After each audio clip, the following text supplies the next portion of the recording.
Hey, listen! Everyone, this is Bryan Crump from the Crump Effect. This is Navi Faye, and you're watching Lotus Comics Press.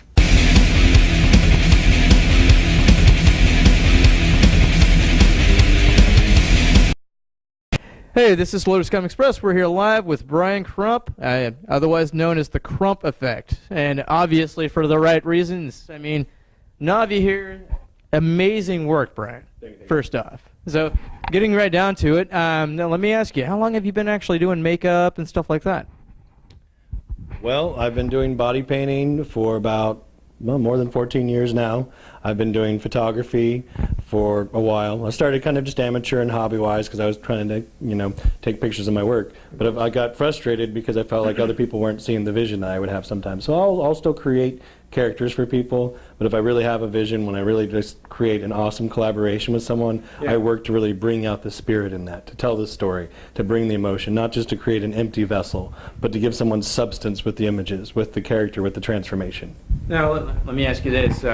With the overall goal with the Crump Effect, what are you guys trying to accomplish? Well, the Crump Effect itself, when I went by like Bryan Crump art and photography, so Bryan Crump, Bryan Crump, Bryan Crump, so it tickled the ego a lot. And I needed to humble myself. So the Crump Effect is a way of sort of respecting my family name, but also having something I can pass on to my children. If I'm going to pass on something to my children, I want to mean something. I want to have value. I want to contribute to the community. And partnering friendships, I wouldn't be alive if it hadn't have been for some of these lovely ladies and beautiful friendships that I've had with creators and great models and just some of the mentors. I'm a little different than most people. I'm pretty eclectic in my beliefs. Like I'm a Mason, I do photography, I'm learning dance from Elizabeth, I'm her fairy king. Yeah, love dancing is awesome. Yeah. Why do you call awesome me fairy king? What was that about? I forgot. Why do I call you the Fairy King? Why do you call me? Because you are the king of the fairies. I guess I'm the king of the fairies. I don't know if we're talking about the glitter ones, the slant hands, I don't know.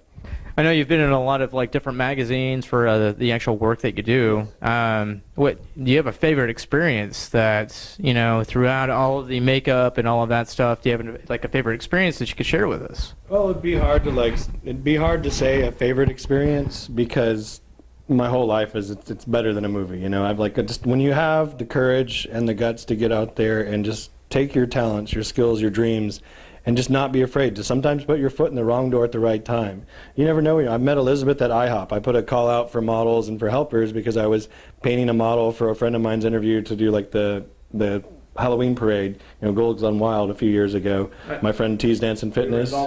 Yeah, so, but every time we paint Navi, it's a unique experience. Every time we paint Elizabeth as Natrani, you see on the wall behind us, it's a unique character. We try to leave certain things consistent, and I like the third eye because it represents a unique awareness, a different state of being. I want people to become their own heroes, to become their own avatars, to see source from within, because we're all products of the universe, the very elements that we're made of that come from the stars. And some of them that can't even form during the lifetime of a star. It takes the star dying and going supernova, then in that one moment it produces more heat, more intensity, more energy in one moment than it did during millions, if not billions of its life. I couldn't agree with you more. There's amazing things out there that are possible, and I want to teach people to get outside their comfort zone and how they see themselves. Become another character. Dress up as a character at first. Dress up as Superman, Wonder Woman, but what do you have within yourself? What kind of creator are you? What kind of mentor can you create for yourself?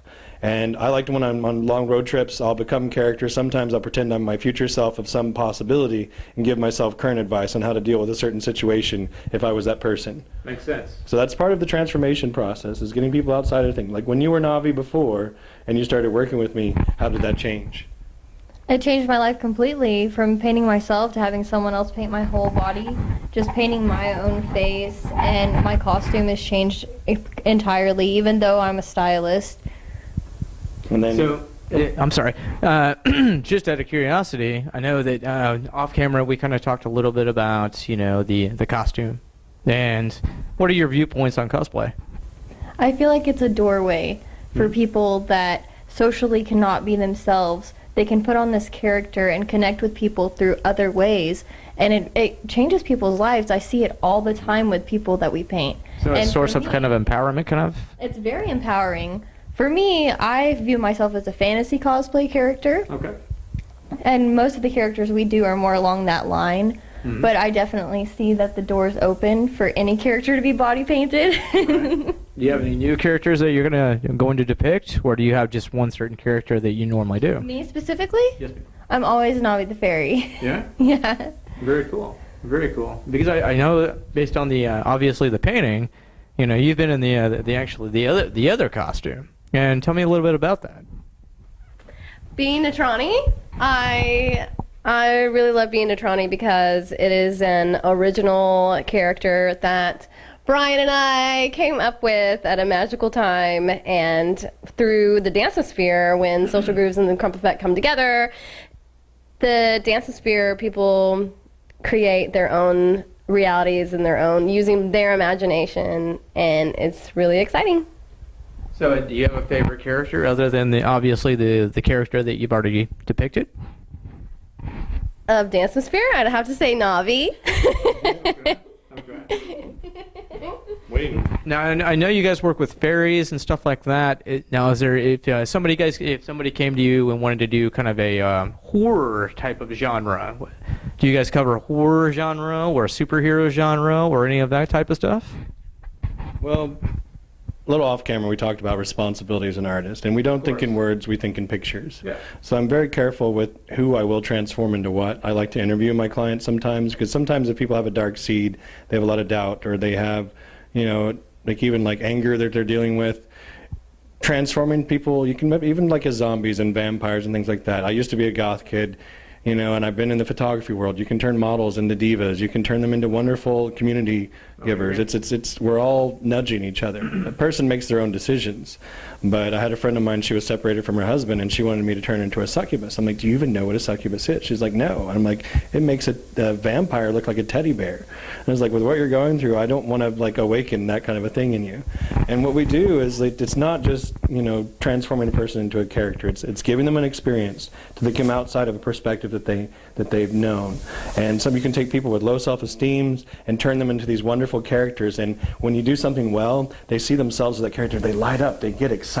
And they don't slouch anymore. They could be someone that suffered from abuse.